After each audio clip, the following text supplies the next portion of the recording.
हाय ladies, अस्सलाम वालेकुम।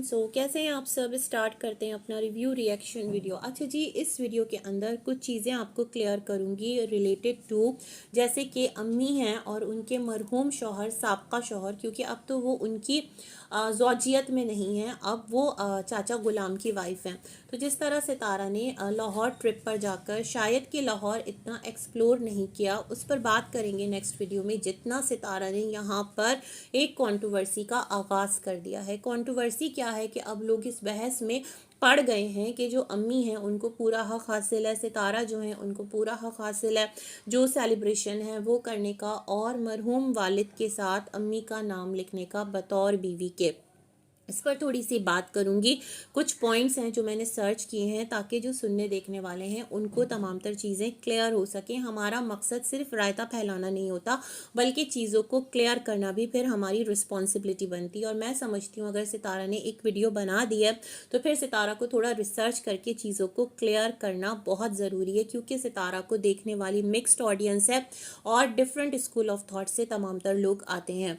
यहाँ पर मैं आपको कुछ चीज़ें इस रेफरेंस से बताऊंगी, और ये मैंने सर्च किया है। इसको बिल्कुल भी आप कोई एक्सपर्ट ओपिनियन नहीं कंसिडर कीजिएगा, ये फॉर इंफॉर्मेशन पर्पज़ है बस। दूसरा, यहाँ पर जो चाचा जी हैं उनकी वीडियो आई है, सुलह हो गई, गो होम, और इस तरह से उन्होंने कुछ बातें की है, उसको भी थोड़ा सा रिव्यू कर लेंगे। पहले मैं यहाँ पर जो चीज़ें हैं उसको आपके साथ शेयर कर दूँ कि जब तक औरत बेवा रहती है, चाहे फिर वो दूसरी शादी कर ले, है ना। जैसे कि अम्मी मरहूम यासीन साहब की कौन है, बेवा के तौर पर मरहूम यासीन साहब के रिकॉर्ड्स में लिखी जाएंगी। लेकिन अब जो अम्मी का आगे स्टेटस है वो हाजी गुलाम साहब की मनकूहा या उनकी ज़ौजा की हैसियत से तमाम तर लीगल डॉक्यूमेंट्स में ये एक उनका करवाना ज़रूरी है। और अम्मी जो हैं वो हाजी गुलाम साहब की एक ज़ौजा की हैसियत से पुकारी जाएंगी, वो मरहूम की बेवा की हैसियत से नहीं शिनाख्त होंगी लीगली भी। और अगर लीगली इन तमाम तर चीज़ों का आप ख्याल नहीं रखते, गवर्नमेंट रिकॉर्ड्स में, अपने NICs में, और जो भी आपके डॉक्यूमेंट्स हैं, लाइक अम्मी का होगा, पासपोर्ट होगा, NIC होगा, कुछ और चीज़ें होंगी, निकाहनामा होगा चाचा गुलाम के साथ, उसको कंप्यूटराइज भी शायद के करवाया हो, दीगर जदीद चीज़ों के लिए। और कुछ ज़मीन जायदाद के मसले मसाइल हैं, कुछ हमने सुना था कि चाचू पर केस वगैरह हो रहा है। अब चाचू का जो घर है जो उनको अम्मी को देना चाहिए था, ये ज़रूरी है क्योंकि वो मेहर है, वो उनको देना बनता है। बट खैर, अभी मैं यहाँ पर ये बात करना चाहती हूँ कि तमाम तर डॉक्यूमेंट्स में जो अम्मी हैं उनकी हैसियत दुनिया में बतौर लीगल वाइफ इस टाइम किसकी है, वो चाचू गुलाम की है। और इस हकीकत को कोई भी अगर चेंज करके पेश करता है या मिस रिप्रेजेंट करता है जस्ट टू अपने आप को तसल्ली देने के लिए, किसी को जलाने के लिए, किसी को तपाने के लिए, तो ये तमाम तर चीज़ फिर सही नहीं है और कानून के अगेंस्ट है, पहली बात। दूसरी चीज़ ये कि जो विरासत का हक़ है एक बेवा औरत का, जैसे अम्मी जो हैं वो मरहूम यासीन साहब की बेवा थी, फिर उन्होंने शादी कर ली किससे, चाचा गुलाम से। तो जो मरहूम यासीन साहब की तमाम तर प्रॉपर्टी है, जो भी मनकूला गैर मनकूला, उसमें जो अम्मी का बतौर बेवा हक़ है औलाद की मौजूदगी में 1/8, वो उनका हक़ स्टिल है, उनको उस हक़ से कोई महरूम नहीं कर सकता। अच्छा, अगर मरहूम यासीन साहब ऑन जॉब होते और उनकी पेंशन अम्मी बतौर बेवा के वसूल कर रही होती तो वो तब तक अम्मी को मिलती जब तक कि अम्मी उनकी बेवा की हैसियत से तमाम तर लीगल डॉक्यूमेंट्स में उनका इंदराज होता, उनकी एंट्री होती। लेकिन जैसे ही अम्मी ने गुलाम यासीन साहब की बेवगी से निकलकर जो शादी है वो कर ली चाचा गुलाम नाम भी इधर से उधर हो जाता है, हाजी से, तो फिर जो पेंशन है वो उनको नहीं मिलती। बहुत सारी चीज़ें आप लोगों को क्लियर हो रही होगी। अच्छा, यहाँ पर मैं पढ़ रही थी कि जो लाहौर हाई कोर्ट है वहाँ का एक कोई फ़ैसला है, उसका मैं रेफरेंस मुझे नहीं मिल रहा है। मैं देख रही थी कि कुछ इस तरह का मामला था कि अगर औरत को कोई जॉब मिलती है मरहूम शौहर के कोटा पर, तो अगर वो दूसरी शादी भी कर लेती है ना, तो क्या है कि फिर वो उस जॉब पर बरकरार रह सकती है। तो ये कुछ चीज़ें हैं जिनको समझना बहुत ज़रूरी है ऑडियंस को भी, ताकि उनको भी नॉलेज आए। और सिर्फ एक कदम बढ़ाओ हम तुम्हारे साथ हैं, कदम हटाओ हम तुम्हारे खिलाफ हैं, ये वाला सिलसिला ना हो, बल्कि चीज़ों को समझकर जानकर तमाम तर बातें जो हैं वो यहाँ पर की जाएं, तमाम तर जो मामलात हैं वो यहाँ पर रखे जाएं। तो बहुत ज़्यादा इम्पॉर्टेंट है। अगेन मैं एक चीज़ हाईलाइट करूँगी कि कानूनी तौर पर अब मौजूदा शौहर की वो वाइफ हैं तमाम तर रिकॉर्ड्स में, और अगर पुराने शौहर का नाम इस्तेमाल कर रहा है कोई भी, तो कानूनी तौर पर ये चीज़ सही नहीं है। इस तरफ भी थोड़ा सा ध्यान देने की ज़रूरत है। तो साथ ही साथ सेकंड पार्ट की तरफ बढ़ते हैं, रिव्यू करते हैं। चाचा की वीडियो आई है, सुलह हो गई, अगेन इस तरह की बातें करना, क्योंकि जो सलमा है उसने वीडियोस हाइड कर दी हैं।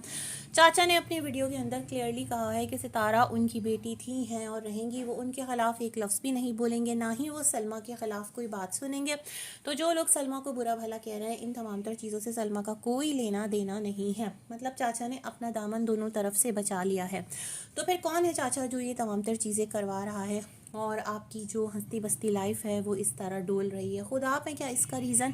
क्योंकि आप जो आपकी मिसेज हैं उनको महर नहीं दे रहे हैं। महर के बारे में ये है कि आप कहते हैं उसका हक़ है, उसका शरा है, जो भी है तो वो आए रहे। ऐसा तो नहीं होता ना कि एक इंसान के नाम आपने कोई चीज़ कर दी। फॉर एग्ज़ाम्पल आपने कहा है कि तुम्हारे लिए ना मैंने बहुत अच्छा खाना रेडी करके रखा हुआ है, ठीक है, आपने खाना रख लिया रेडी करके और आप सामने वाले को कह रहे हैं कि तुम ऐसा करो कि जब तुम्हारा दिल चाहे आओ और खा लो। मतलब वो तो ये हुआ कि आप देना भी चाहते हैं और आप कनी भी कतरा रहे हैं। मतलब ये वाला जो एटीट्यूड है नॉट राइट। वो उनका हक़ है, वो आपके साथ रहें, वो आपके साथ ना रहें, वो उनको मिलना चाहिए। तो बातें ख़त्म करें, मामला ख़त्म करें। एक छोटा सा घर है जो कि उनके नाम है, आपने अपनी रज़ा खुशी से जहाँ अहदो पैमा किए थे, जहाँ कस्में खाई थी, जहाँ साथ निभाने के वादे किए थे, वहीं ये तमाम तर चीज़ें तो लीगल एक हैसियत रखती हैं, शरन एक हैसियत रखती हैं, तो उनको अदा कीजिए। ये बात सबसे पहले। दूसरी, आपने कहा कि आपका और उनका रिश्ता ख़त्म होता है तो कोई फ़र्क नहीं पड़ेगा, जो आपके बच्चे हैं वो उनके बच्चे भी हैं, जो उनके बच्चे हैं वो आपके बच्चे भी हैं। बट दोनों तरफ के जो बच्चे हैं वो इस रिश्ते को ना ही उस तरह से तस्लीम कर रहे हैं और ना ही कोई भी किसी की रिस्पेक्ट कर रहा है। अब तो ये तमाम तर चीज़ें बड़ी क्लियर, बड़ी ऑब्वियस हैं, है ना। अच्छा, मज़ीद जो चाचा हैं वो यही कहते रहे कि वो क्यों जलेंगे, और जो लोग कहते हैं कि ये जल रहा है, तड़प रहा है, तो चाचा बिल्कुल भी नहीं जल रहा है, वो बहुत खुश हो रहे हैं। और उन्होंने ये भी कहा कि एनिवर्सरी के बजाय अगर इसको सदका खैरात के तौर पर करती तो इसका अजर मिलता, अब जो किया है तो इसका तुम्हें ख़ुद भुगतान भुगतना पड़ेगा। कुछ इस तरह की बातें कर रहे थे। फिर कहने लगे कि पाकिस्तान आएंगे तो जो घर है इनका अपना, मतलब वही वाला घर जो अम्मी के नाम है और जो एक बोन ऑफ कंटेंशन बना हुआ है दोनों के दरमियान, बल्कि यूट्यूब पर जिसने एक अलग ही एग्जाम्पल सेट किया, अलग ही ट्रेंड सेट किया है कि एक घर के पीछे जो शौहर और बीवी के दरमियान हक़ महर का मसला है वो भी यूट्यूब पर आ गया और उसके पीछे इतना वबाल मचा है कि अलमान अल हफीज़। तो चाचा ने कहा वो उसी घर में जाकर बैठेंगे जिस किसी को चाचा से अपना रिवेंज लेना है, बदला लेना है।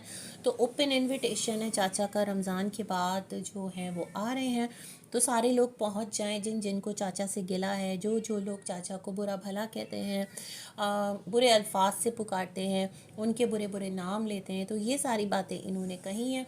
अब देखते हैं भाई क्या होता है। साथ ये कहने लगे कि किसी पर बोझ नहीं बनता हूँ, जब गांव में भी रहता हूँ तो भाई का घर है, बहन का घर है, पता नहीं भतीजे भांजों का घर है, बेटी भी वहीं रहती है, ऐसा चाचू ने कह दिया।